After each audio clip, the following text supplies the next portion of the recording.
you said that you've been interested in this idea. I know that you're really fascinated. I was going to give a whole talk on our breakfast selections. And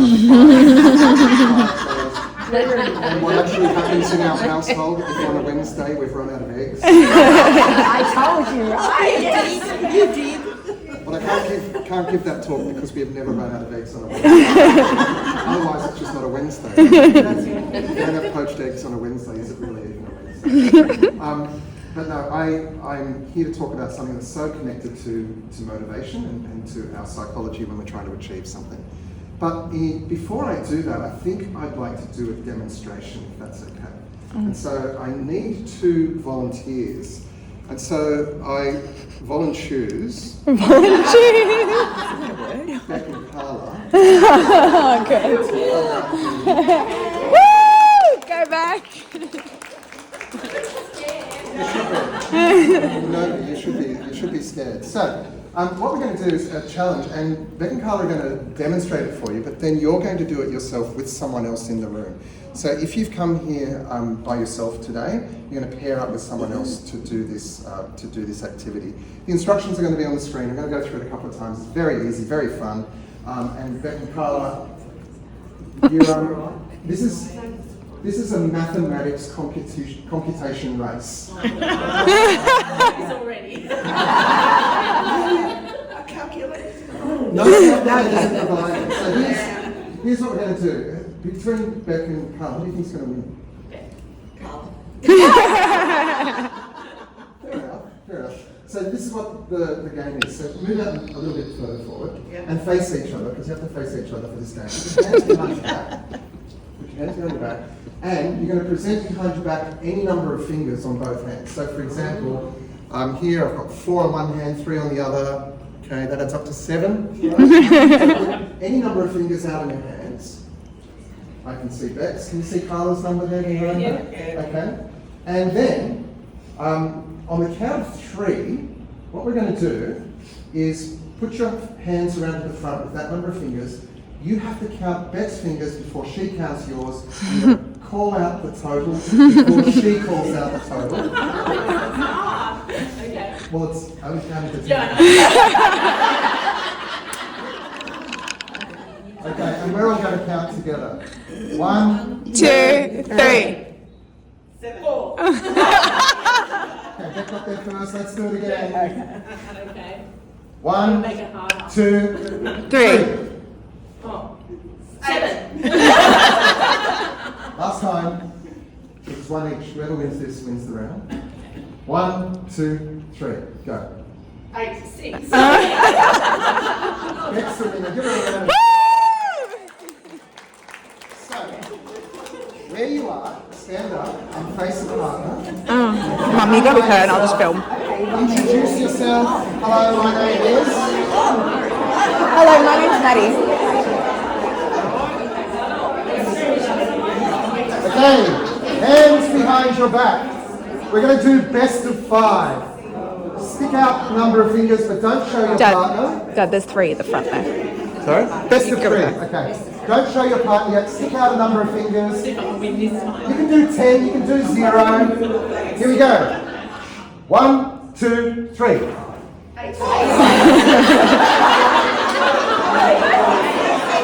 right, try again. Hands behind your back. Here we go. Mel. 1, 2, 3.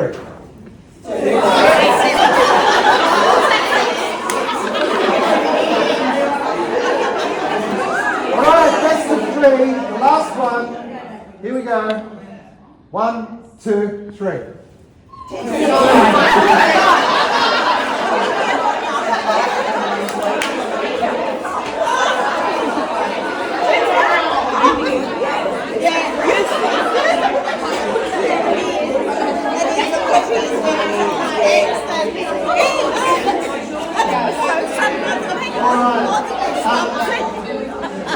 Come back.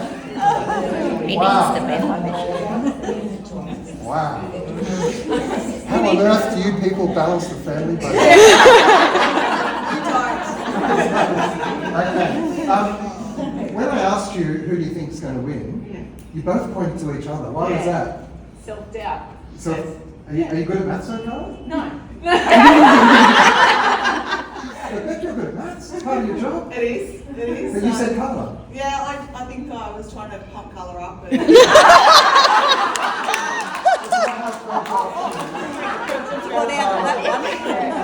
Mr. Confidence. So you didn't think you were going to win colour? You didn't think? No, I always And think you're lost. someone else. And you're lost. Once again, would you please thank our volunteers? Yay! So, when you did that activity, one of the things I could have said at the beginning is with your partner, who do you think is going to win?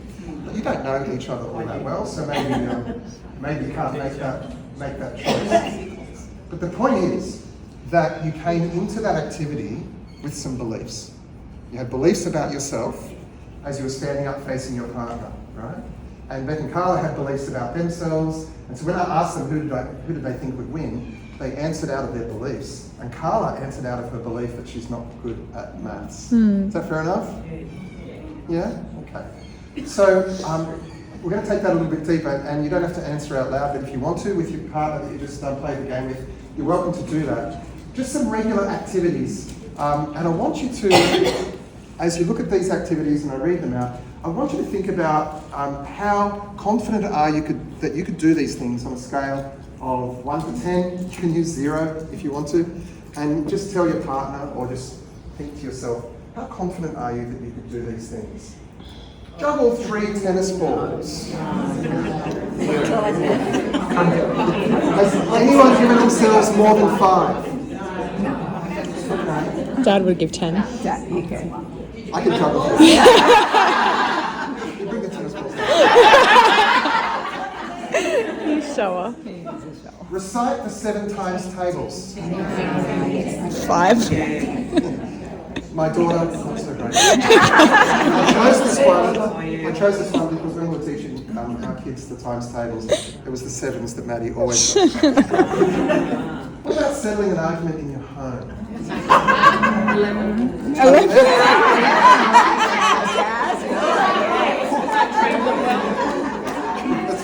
I would say 10. And On a scale of 1 to 10, how confident are you you could walk 2 kilometres? 10. Yeah, so 2 kilometres, it's almost twice around the lake. Yeah. Cook a nice dinner party for 5 good friends. So 6 at the table.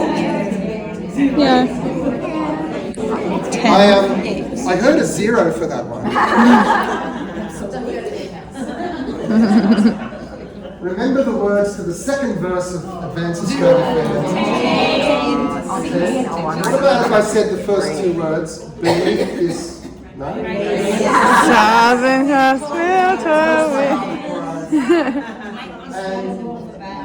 the last one, ride a bike from here to the town centre. 10. You're a 0. You can't ride a bike. Mum gave herself a 2. She can't ride a bike. You liar, Mari! We have a classic family video of Mari trying to ride a bike that ended in disaster this far from the lake. Yeah. And I think that was the last time she was on a bike. Is it? So give yourself 2 out of 10, I think. I would try and get on it. That's the start. Really start with honesty. As you were answering those questions, what I heard you saying was yes or no. You weren't saying 7, you weren't saying 3, you were saying 10 or 0 a lot of the time. And that's not true. You're really having yourselves on if it's 10 or 0 for most of those things. That there is some level of confidence for some of those things that you said, no, I can't do that. And what that points to is the fact that you bring beliefs into each of these decisions, beliefs about yourself. And over time, those beliefs have an impact on your psychology, and then they have an impact on your behaviour. That's what happens. And the belief in your ability to do that is what we call self-efficacy. And it's your psychological superpower when it's going really well, but it also has a dark side. For example, in the games that we've already played this morning, that poor self-efficacy can really reduce your motivation and change your behaviours and change your motivation. So, Self-efficacy, technically, is your belief in your capacity to do something that you want to do, to achieve a goal. That's what self-efficacy is. And every one of us carries these beliefs around as we approach everything every day. And they're just a part of our everyday motivation.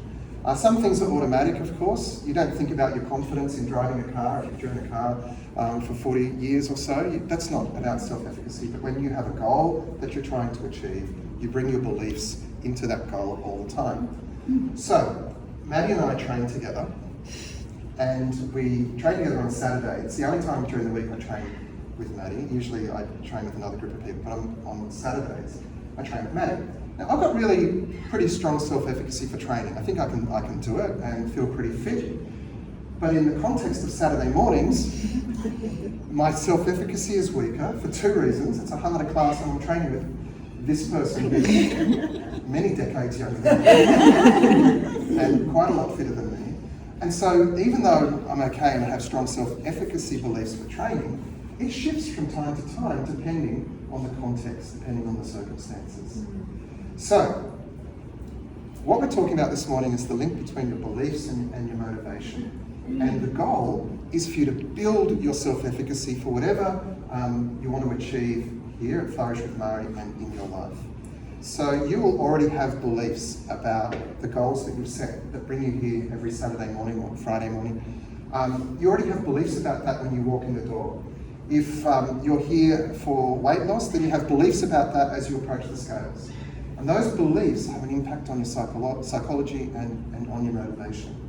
So what I'd like to share with you this morning, and you've got a little piece of paper that has the summary of this on it. I want to share with you the 4 things that make those beliefs stronger, okay? Because we can build those beliefs, the strength of those beliefs, in the same way that we can build muscle. And you need to know what to do to build your self-efficacy muscles. So that's what this handout's about. I'm going to go through these 4 things, and it's really the major point that I want to make this morning about motivation. These are the 4 things that feed into self-efficacy. And the first one is technically called mastery. When you feel like you're being successful, you're more likely to be successful next time. If we go back to Mari's bike riding story, if she had been successful, she wasn't. She really wasn't. Like, it was bad. All right, let's move on. If she had been successful, then the next time we got the bikes out of the shed, she would have had a stronger self-efficacy belief about riding a bike. And so having those little wins and focusing on those wins and feeling successful about those wins is the best way of building your beliefs. The second best way is to see other people like you being successful, to celebrate their success, and to think about what that means for you. And to summarize it, it's like, well, if she can do it, maybe I can do it too. It's as simple as that. If she can do it, then I can do it too. So when you observe the success of others. Now, I know that many of you have known Mari for a long time, and that you've come to meetings for a long time. One of the real psychological benefits of coming to this meeting is that you're around people who have similar goals to you, and you can see them being successful. So 2 really generous people this morning shared their story of last week, and they talked about what they did and how successful they felt about it. That had an impact on your brain. Hearing that and seeing that someone else who's like you can manage the same challenges that you're managing changes your psychology and feeds into your self-efficacy beliefs, the strength of your beliefs. And so coming to the meetings, coming to the workshops, is a very psychologically sound way of making these beliefs stronger. So is the third thing. So research shows that when people encourage you, when they persuade you, when they use positive language about your progress, that changes your psychology as well. That increases your desire to try again if you fail, and it strengthens your beliefs when you're successful, if other people give you feedback. It's another great thing about coming to a workshop is that you get encouraged and persuaded to continue to achieve the goals, whatever those goals are. And the fourth one, and something that most of us aren't as good at as we should be, is paying attention to how this feels for us, paying attention to the feeling of success, paying attention to what it feels like in the meeting when we celebrate someone else's success, and taking the time between meetings to be mindful about your progress, to reflect. A really solid way of doing that is through journaling. So if you take time out of your day to sit with your journal, if you keep a journal or a diary, and to use words in writing to reflect on what it feels like on this journey, with the good stuff and the tough stuff, but carving out that time to reflect, meditate, if that's what you like to do. And I know you meditate at the end of your workshops each week. That actually beds down in your brain the memories of being successful, the memories of being persuaded, the memories of seeing other people being successful, and it changes your brain and makes your self-efficacy beliefs stronger. It also can release those really good hormones that influence you long term to stick to your behaviours. So that mindfulness, that reflection, feeling what it feels like really deeply to be successful, changes your brain and makes your self-efficacy beliefs stronger. So that's what that little handout is about. But I didn't print something on the other side because it is the dark side of self-efficacy, and we need to talk about going over to the dark side because... Oh my God. Maddie just loved that joke, didn't you? You're so lame. Because it's not all sunshine and roses when it comes to self-efficacy, because every one of those 4 quadrants of that square had a shadow side. And we need to be aware of that so that we can sort of push back against that. The first one is that when you have experiences of failure, that can naturally reduce the strength of your self-efficacy beliefs, your confidence in yourself to be successful next time. And we've all felt it. Being human means failing. That's just part of what it means to be human. But what we do with that failure is really, really important. How we frame that failure can be best framed as feedback. And you've heard this from Mari, I'm sure, lots of times.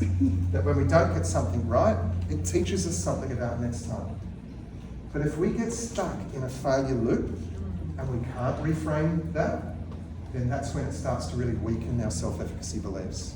And so coming to the workshop, talking to someone that you trust, people that care about you, talking to Mari, and breaking that failure loop will really help you get back onto the bright side of self-efficacy and feeling that success. The second thing is, if you're in a group of people who share failures together and that's your narrative, that's the storytelling that you do, that's really harmful. It's really harmful to you, it's really harmful to them. And being able to be the one in the conversation to kind of pause the conversation and reframe it and say, look, this is not really getting us anywhere, is it? Just talking about this sort of stuff. Can we talk about something more positive? First of all, you're taking control and reframing your own thinking, but you're also helping someone else to reframe their thinking as well. The third thing is that sometimes we surround ourselves with people who aren't very encouraging. And that's a tough one. And I know that being around people who are negative and who give us negative feedback can be very, very harmful to our mental health and certainly to our self-efficacy beliefs. And being able to claim our own space in that conversation, to pause and say what you're saying really isn't helpful, and maybe evaluating how that communication works with that person is really important for your own safety and your own approach to your goals. And the fourth one is the way we talk to ourselves. And as you know, we're sometimes our own worst enemy with negative self-talk. And if we're asking the people around us to reframe the way they're talking about failure, the way they're characterising what's happening in their lives and yours, then we need to do that for ourselves as well. I mean, to pull ourselves up and say, no, stop, I'm worth more than this. And I know Mari has talked a lot about self-compassion and forgiveness, but that's the dark side of reflecting on our experience and on our journey. We need to reflect in a positive, forward-focused, optimistic way, be kind to ourselves, and pause the negative self-talk. So there's the positive side and the negative side. I'm going to take the negative side a little bit further because that can become a pattern in our lives. And that can be something that is even harder to break. And I'm sure you've probably heard this term before, but it's called learned helplessness. So when we get to the point with our self-efficacy that we don't even try to build our confidence, that we kind of give up a little bit, That's called learned helplessness. And I'll give you 2 examples. Imagine a middle-aged man who's been made redundant and he's looking for a job. And so he's got gifts and talents, and he puts together a resume, and he heads out into the job market, makes lots of job applications, he gets some interviews, and he gets turned down. And then he gets turned down again. And he's told that his experience isn't quite the fit for the organisation or whatever. If he gets to the point where he starts to imagine that the next time he applies, he's not going to be successful anyway, then he won't put that effort into the resume to match it to the organisation's criteria. He'll just say, oh, whatever, send the resume off. And that becomes a loop, a learned helplessness loop. Another example I think of when I think of learned helplessness is a rescue dog. I don't know if any of you have rescue pets at home, but if a rescue dog has been treated badly by an owner, and then it gets taken home, and you think you're going to give it this loving home and a beautiful backyard and a garden, the rescue dog will come into the backyard and find a safe corner, just sit there, won't move, won't explore its environment, won't smell all the new beautiful smells, won't accept the affection of the owner, because it's learned helplessness. So that's a fairly damaging psychological phenomenon that it takes help to get out of. Coming into a really positive, safe space like this and focusing on those 4 inputs of self-efficacy is the way to break the learned helplessness cycle. And so we'll just go through them again before I wrap up, because I don't want to take the whole meeting. When we are having little wins, even tiny wins, that will breed more success. That success breeds success because we feel that sense of mastering our goals. And that's the great thing about checking in every single week, is that you get this sense of mastering your goals. And that you come to be with people who share similar goals to you. You want them to be successful, and they want you to be successful. And that is so true. I know there's not a single person in the room who wants anyone here to do anything but be really, really successful in their goals. So you're in a great place for that second input. The third input, you come here to be encouraged, to be persuaded. And then the 4th one, which you have to do for yourselves every single day, not just Saturday mornings, is to create space and time to reflect on how good it feels to be on an improvement journey, to be on a successful journey, with all of its little hiccups, all of its plateaus and delays and disappointments, but a long-term journey of success and improvement. And in doing that, every single week, you build those muscles of self-efficacy and get closer and closer to your goals. So that's it. Self-efficacy, your psychological superpower. Thank you.